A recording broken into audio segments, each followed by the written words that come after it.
nanalo ng Fountain na Team Rainbow ng 2,000 pesos. Upload ng mga pods bukas tuwing araw ng Sabado. Family Feud. 5:40 p.m.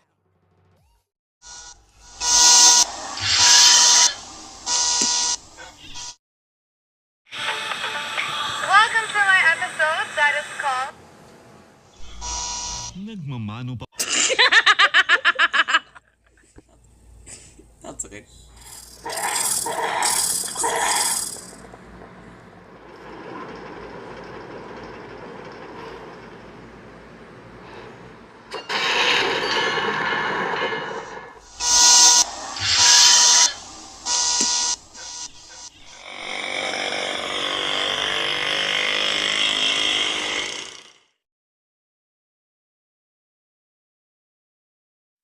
Failed to sufficiently condemn Hamas. It's the sixth time the US has used its veto since Israel's war with Hamas began. In Afghanistan, the Taliban has taken steps to ban internet access in some areas to prevent what they call immoral activity. The ban will cover 5 northern provinces where mobile phone internet will still be available. It's the latest in a series of hardline measures since the Taliban returned to power in 2021. US President Donald Trump has suggested some TV networks have their broadcasting licenses revoked over hosts who criticize him. The ABC network has indefinitely suspended the Jimmy Kimmel Live show after the host accused the government of exploiting the killing of right-wing political activist Charlie Kirk for political gain. This is DW News from Berlin. You'll find more on our website at dw.com.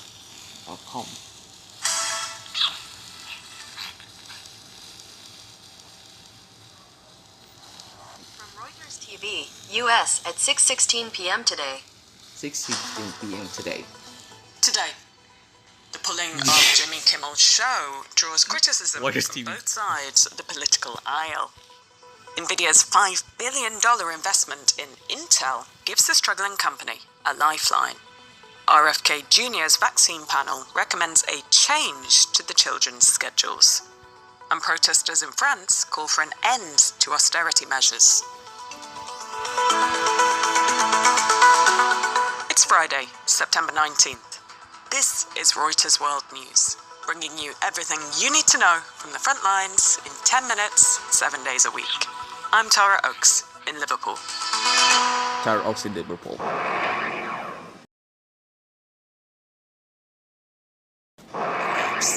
And speaking to reporters on Air Force One after his visit to Britain, said TV broadcasters should lose their licenses over negative coverage of his administration. They give me only bad publicity or press. I mean, they're getting a license. I would think maybe their license should be taken away. Trump earlier said Kimmel's late-night show was pulled off the air as a consequence of bad ratings, not a violation of the First Amendment.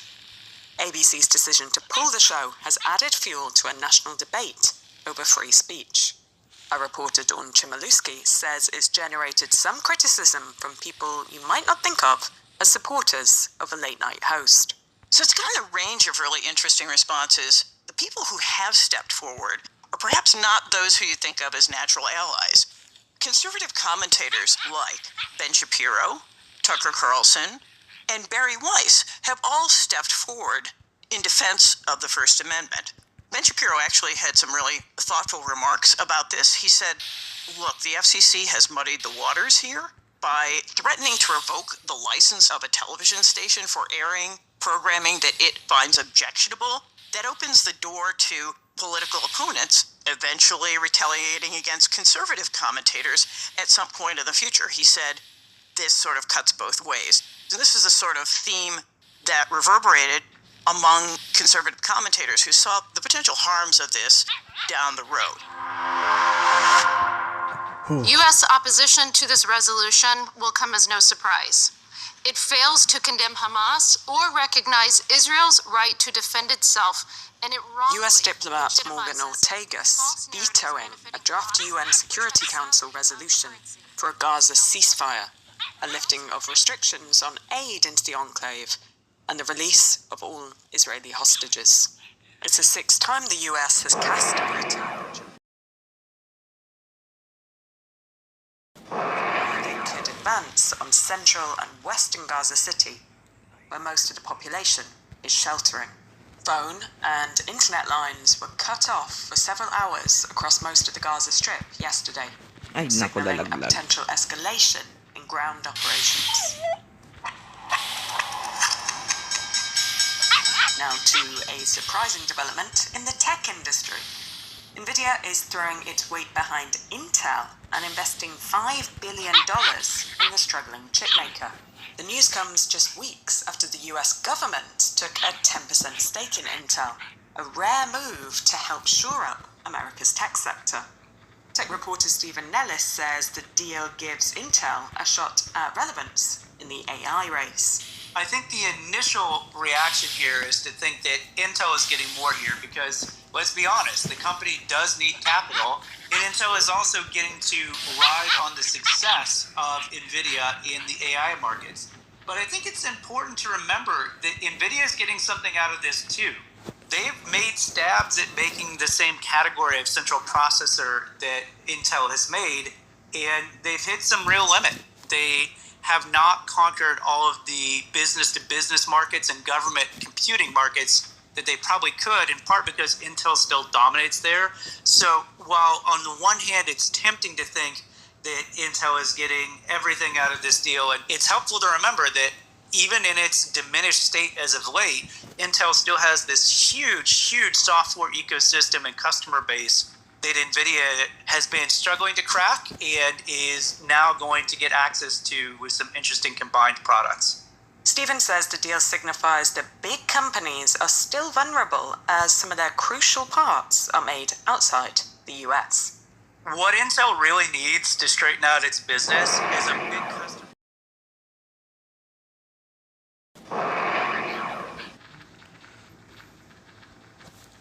Short video.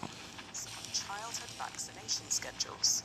It's recommending splitting a single vaccine for mumps, measles, rubella, and varicella, also known as chickenpox, into 2 shots.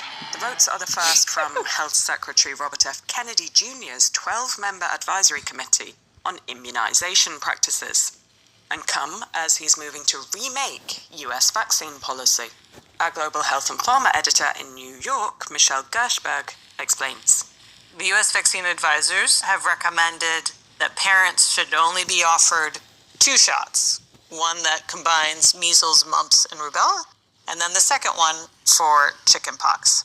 The other thing that they voted on was whether or not the hepatitis B vaccine, which is currently recommended for newborns, should be delayed until an infant has reached the age of 1 month. However, for reasons that they did not fully explain, they are planning to take a new vote on the hepatitis B vaccine later today. Public health experts say the change in recommendation could have a significant impact if approved.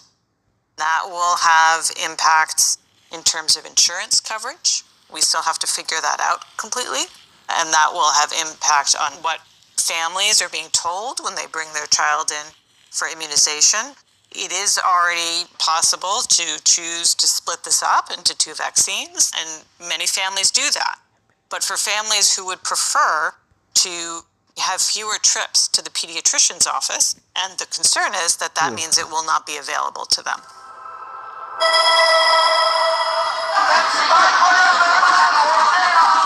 Hundreds of thousands joining anti-austerity protests across France. Dozens of high schools for hours. Protesters were urging President Emmanuel Macron to scrap looming budget cuts. Airbus Helicopters worker, Brigitte Delou, says workers are fed up with austerity. Unions are calling for more spending on public services, higher taxes on the wealthy, and for the reversal of an unpopular change making people work longer to get a pension. In France's southern port city of Marseille, thousands marched singing anti-fascist anthem Bella Ciao and holding placards calling to tax the rich. In Paris, Police threw tear gas to disperse some protesters dressed in black, who hurled beer cans and stones at them. But the Interior Minister said that the level of violence was not as high as initially feared.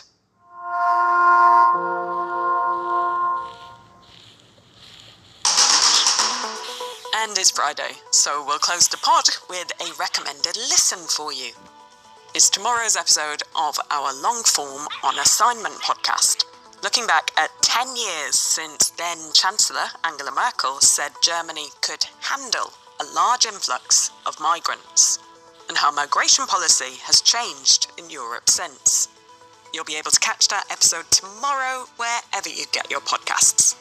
For more on any of the stories from today, check out Reuters.com or the Reuters app.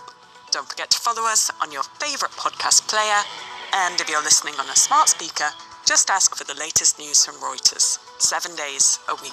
We'll be back tomorrow with our daily headline show.